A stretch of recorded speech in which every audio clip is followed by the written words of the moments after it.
You want to support Roland Martin Unfiltered? Be sure to join our Bring the Funk fan club. Every dollar that you give to us supports our daily digital show. There's only one daily digital show out here that keeps it black and keep it real as Roland Martin Unfiltered. Support the Roland Martin Unfiltered daily digital show by going to RolandMartinUnfiltered.com.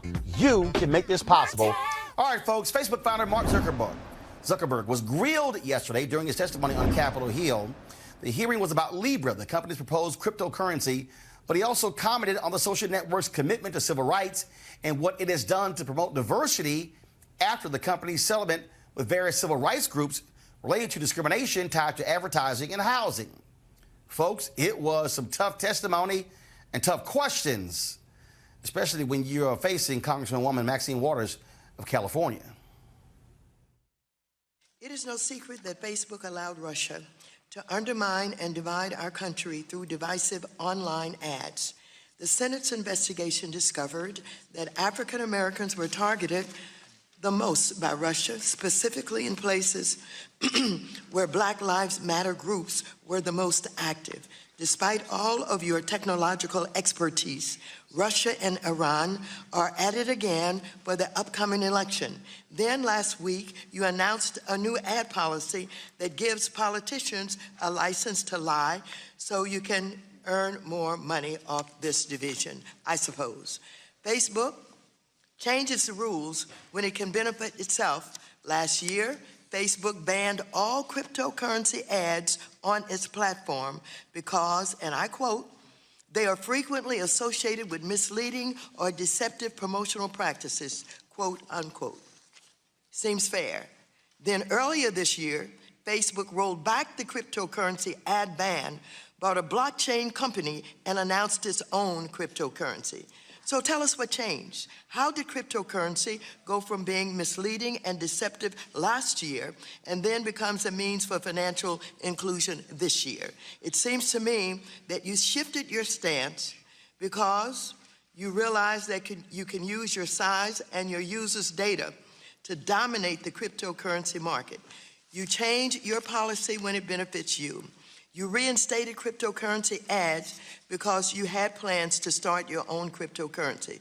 So this brings me back to your new policy on political speech. My question to you is, how does this new policy benefit you? Because it seems that a policy that allows politicians to lie, mislead, and deceive would also allow Facebook to sell more ads to those politicians, thus making your company more money. But you can tell me, how does Facebook benefit? Chairwoman, thanks for those questions. I'd like to address all of the things that you mentioned in there. On elections, you're right that in 2016 we were on our back foot in terms of preventing Russia from attempting to interfere in our elections. We've spent a lot of the last few years building systems that are more sophisticated than any other company has at this point, and frankly a lot of governments too, for defending against foreign interference. This Monday we announced that we had proactively identified a network of fake Russian accounts and a few networks of Iranian fake accounts that we proactively took down, which certainly, as you say, signals that these nation states are still attempting to interfere, but I hope will also give us some confidence that our systems are now more sophisticated to proactively identify and address these things. On your question about political ads, look, from a business perspective, the very small percent of our business that is made up of political ads does not come anywhere close to justifying the controversy that this incurs for our company. So this really is not about money. This is, on principle, I believe in giving people a voice. I believe that ads can be an important part of voice. I think especially in the political process for challenger candidates and for local candidates or advocacy groups whose message might not otherwise be covered by the media. Having ads can be an important way to inject your message into the political debate. Let me interrupt you for a minute. Are you telling me, I think as you said to me before, you plan on doing no fact checking on political ads? Chairwoman, our policy is that we do not fact check politicians' speech, and the reason for that is that we believe that in a democracy, it is important that people can see for themselves what politicians are saying. Political speech is some of the most scrutinized speech already in the world. Do you fact check on any ads at all? Yes. Describe what you fact check on. Well, Chairwoman, actually, thank you for the opportunity to clarify. Facebook itself actually does not fact check.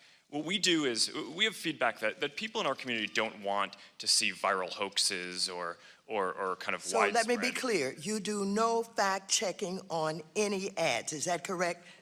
Chairwoman, what we do is we work with a set of independent fact checkers who... Somebody fact checks on ads. You contract with someone to do that. Is that right? Chairwoman, yes. And tell me, who is it that they fact checked on?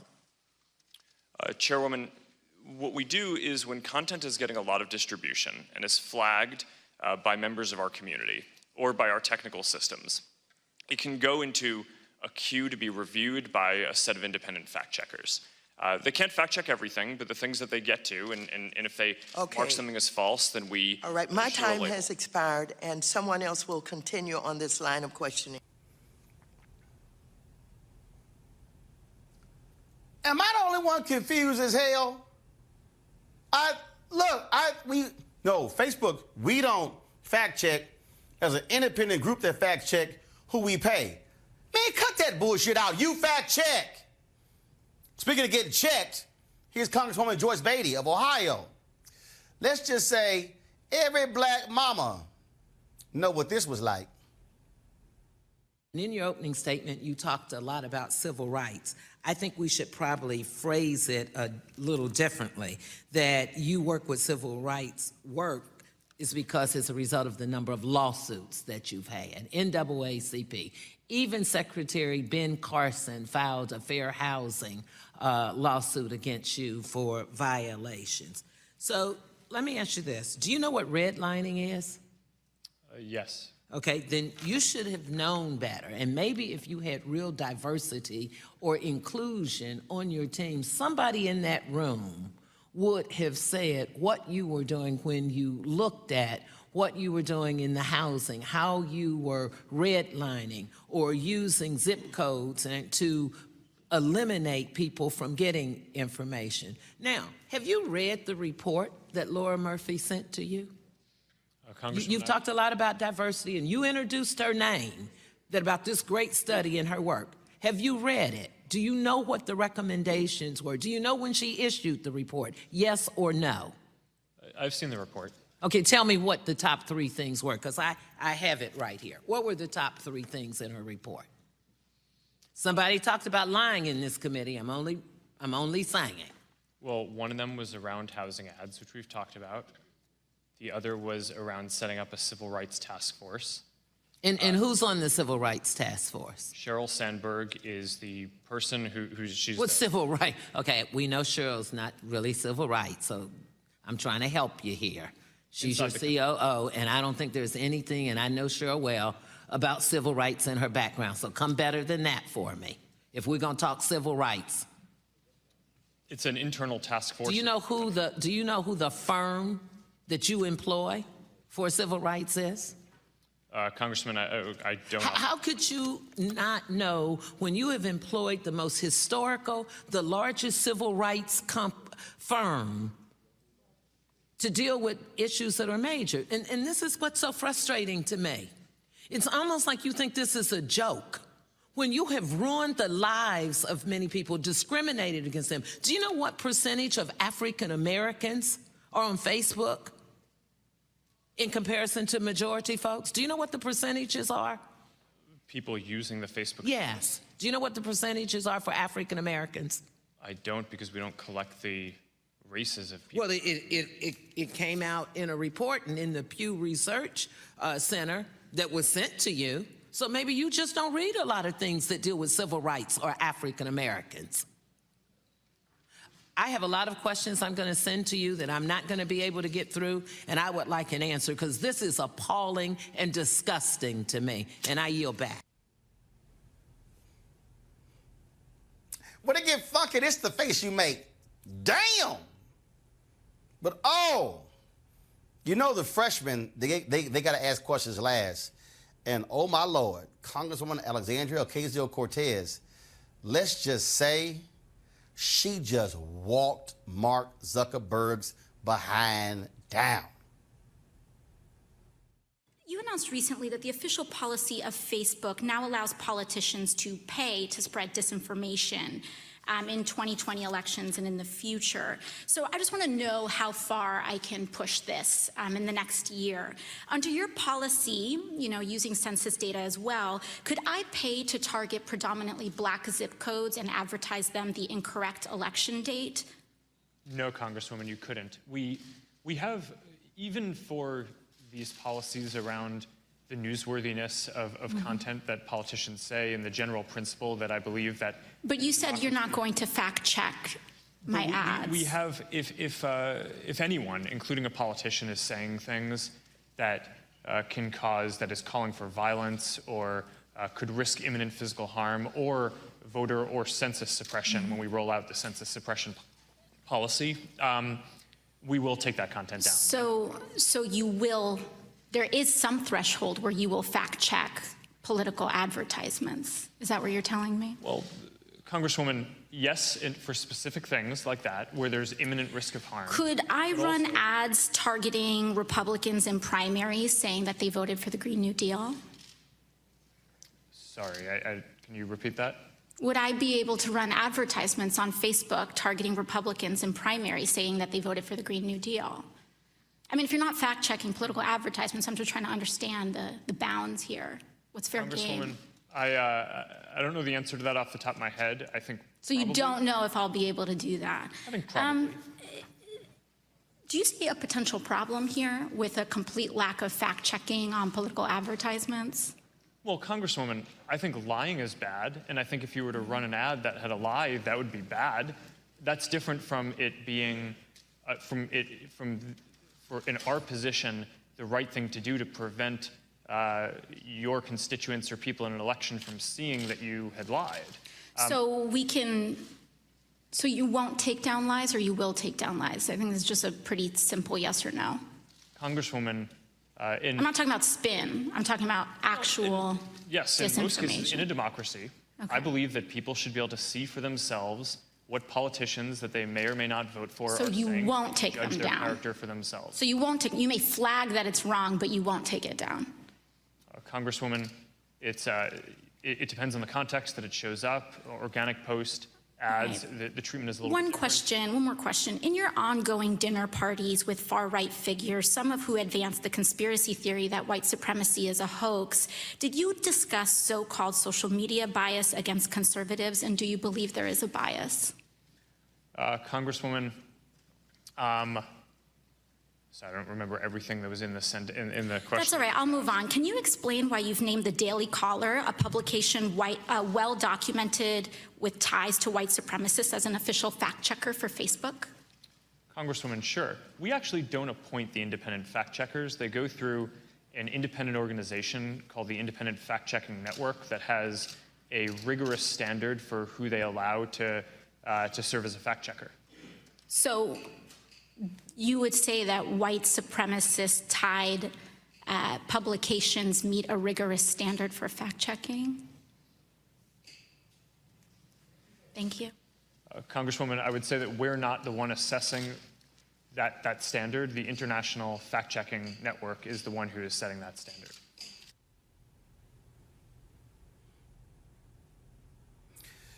Okay, y'all, why did I play all of that? Because Mark Zuckerberg knows damn well what they're talking about. Okay? Let's be real clear here. All right? Essentially, what he is saying is that if Donald Trump or any other politician has an ad that's flat out false, that is a lie, Facebook is like, all right, we good. We good. Do you understand that television networks and television stations and newspapers and magazines will not allow such false ads? See, Facebook wants to have it both ways. They are the largest disseminator of news in America. But their deal is, oh, no, we're not a news company. We're a tech company. But then another day, we're not a tech company, we're a news company. Then it goes, oh, that's really only a small part of our revenue. Okay, so if it's a small part of your revenue, correct it. This really isn't hard. But the fact of the matter is, Facebook doesn't want to do it. And do you know why? Because they're scared of conservatives. See, let me sit my iPad down. So let me just explain to y'all something. This is the game that conservatives have played since the 1960s. Woe is me, the liberal media. The liberal media hates us. The liberal media doesn't understand us. So what they do is, and they love talking about black people, why you always playing the victim? But they're always playing the victim. It's always the media, the media, the media. Oh my God, the media. They're all against us. You got Fox News who goes, the mainstream media. Hell, they're mainstream. But you see the game. Now you have to ask yourself, how is it you have like the Daily Caller, and you've got the National Review, and you got OANN, you've got Newsmax, you got all of these conservative websites, the Epoch Times, all these different sites. You know why? Because conservative billionaires are funding them. That's where they're getting their money from. The Rubin Report. Oh, all these YouTube followers. Used to be with the Young Turks, but now he's a conservative. Funded by the Koch brothers. Because their whole deal is the liberal media, liberal media, liberal media.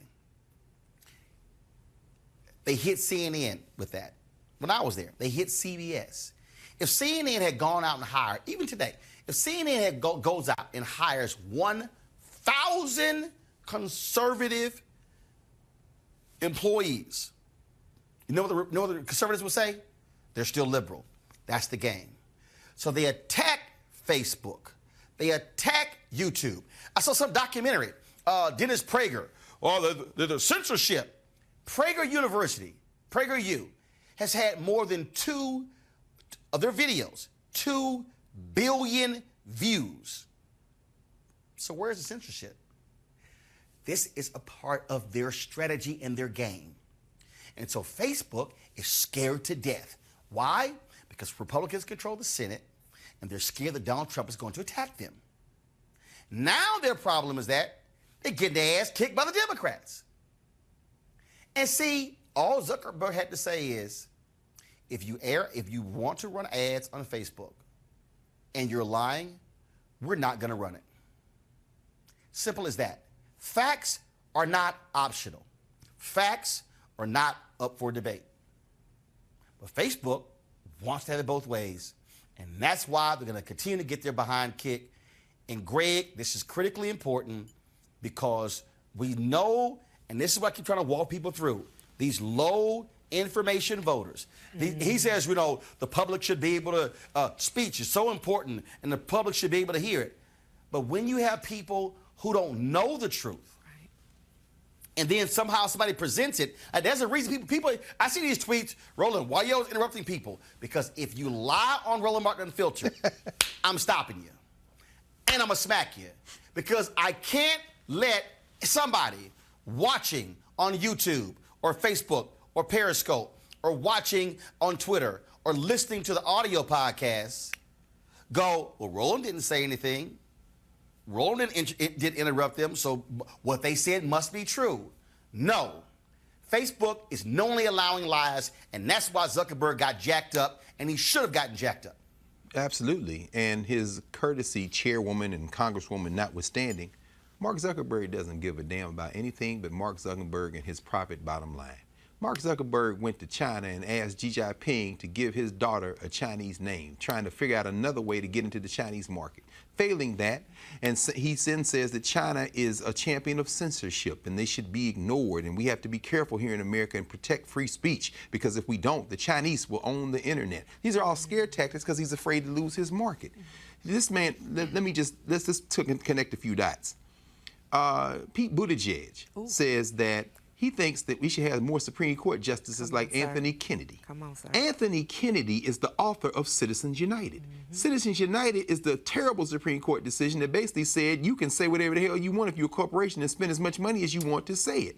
Who suggested hires for Pete Buttigieg's campaign? Yeah. Mark Zuckerberg and his wife. Yeah. Mark Zuckerberg does not care. You've laid all this out. This man is about making money. And if that means taking dirty money from wherever, then I'm going to do it. And finally, if he says, well, you know, this really isn't a bigger part of our bottom line, these ads, it isn't about the amount of bottom line the political ads are paying. It's about the brand of Facebook saying this is the Wild West, and if you give us our money, we'll do whatever we want. He talked to those congresswomen with the type of arrogant, white frat boy, Harvard-bred, I don't give a damn about y'all arrogance that you see shooting through everybody from Brett Kavanaugh to Donald Trump Jr. Yes. This man don't give a damn as long as he get his money, Roland. That's it. That's it. Erica? Listen, and I'm over here amening Greg because this is what's consequential. If people do not believe that this matters for the argument of that, oh, I just go on Facebook to laugh or it does not have any bearing on me, listen to me, bullshit. Because it is very much so a media firm. It is very much so influential. Facebook also owns Instagram and WhatsApp. It is a communications company, everybody. And when I'm reading reports that are already saying that memes are going to be a factor in this next presidential election, we have state elections that are going to be happening in the next couple of weeks.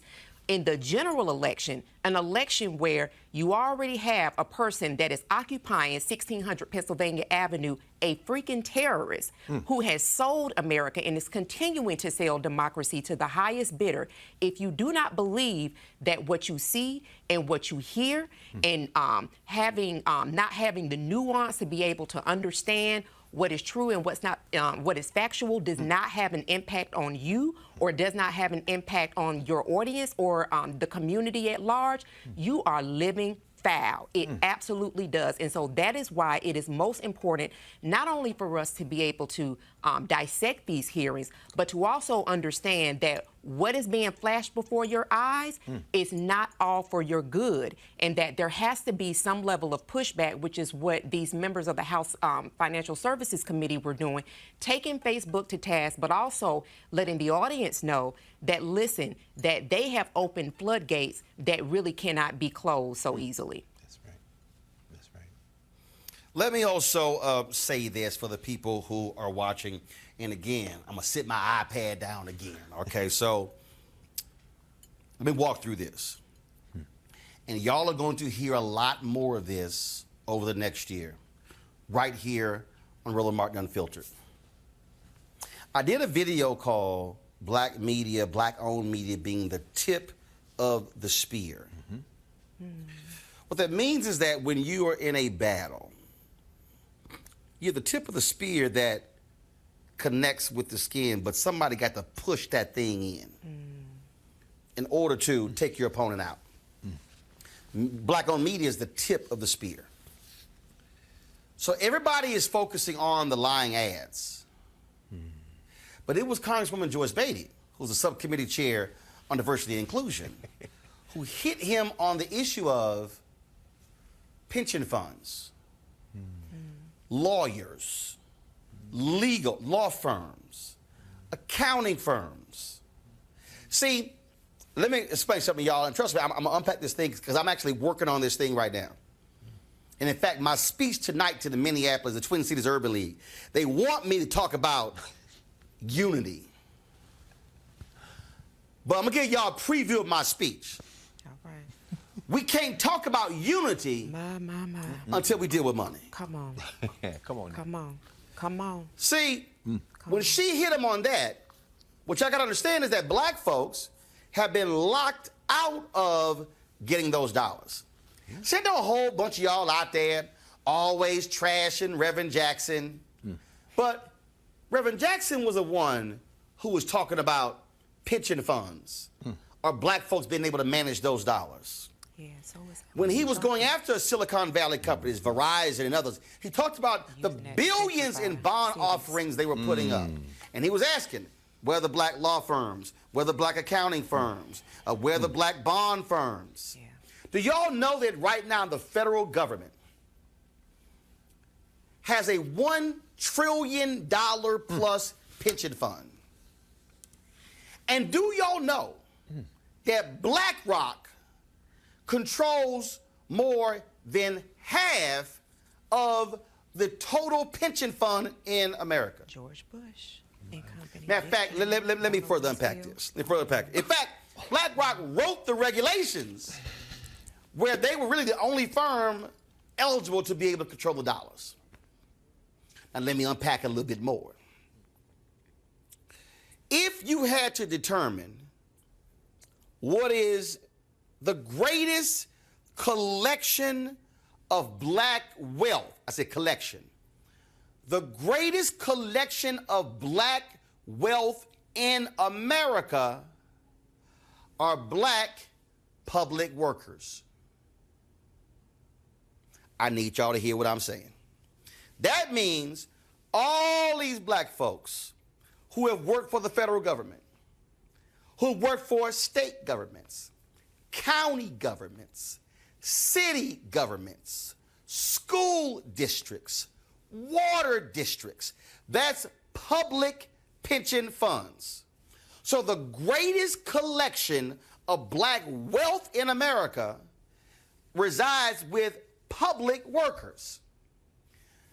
Do y'all know of the $1 trillion in federal public pension funds that black people only manage 100 million?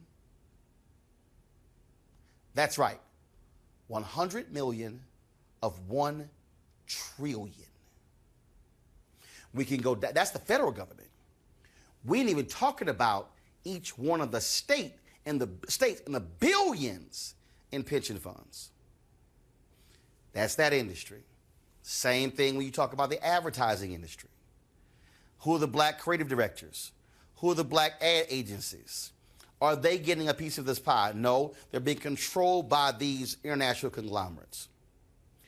What I'm laying out to you is that those questions by Congresswoman Joyce Beatty was getting to the heart of the issue of how do you break down the barriers when it comes to income inequality and wealth building when we're being locked out. I can tell y'all for a fact, I know it because I was sitting in the lunchroom in the Department of Treasury in 2010 when I was told that black and other minority firms outperform white firms on the management of TARP funds.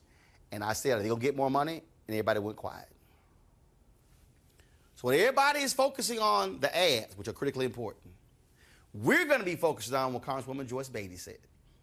And we're gonna have her on this show. And we're gonna talk about this because, folks, I keep telling y'all, there's only one federal agency that shares along with the White House. It's the White House and the Department of Treasury. They can play flag football or kickball on the lawn. I'm saying all of this, folks, because you better follow the money. And they're trying to hold Facebook accountable by saying, where the money?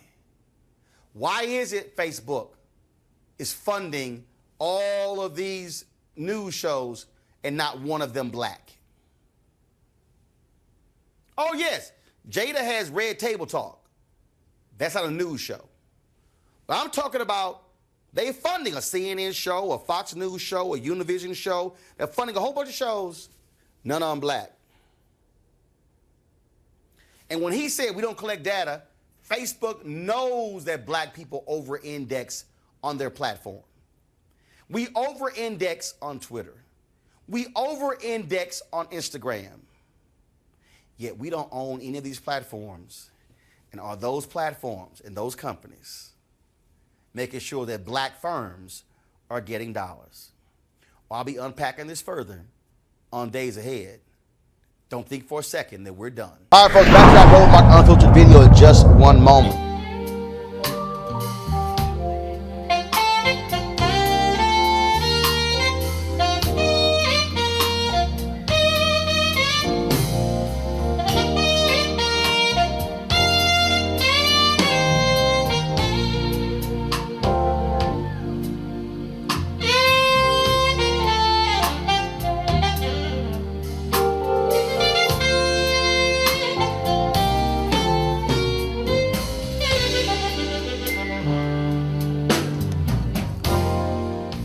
All right, folks, in a few weeks, we're going to be in Cabo for the second annual Life Luxe Jazz Experience. Gerald Albright's going to be one of the performers there. 14 different acts performing over 3 days. If you want to attend, go to lifeluxejazz.com, LIFELUXEJAZZ.com. But if you cannot make it, but if you want to check it all out, there's a live streaming pass courtesy of GFNTV.com. That's GFNTV.com. Guys, let's put the website below me. And that is, of course, concerts over 3 days. 14 acts. Of course, Mark Curry, the comedian, is one of the folks who is confirmed for this event. In addition to Mark Curry, it's going to be great concerts by, again, Gerald Albright, Alex Bouillon, Raul Madon, Incognito, Pieces of a Dream, Kirk Whalum, Average White Band, Donnie McClurkin, Shalea, Roy Ayers, Tom Brown, Ronnie Laws, and Ernest Quarles.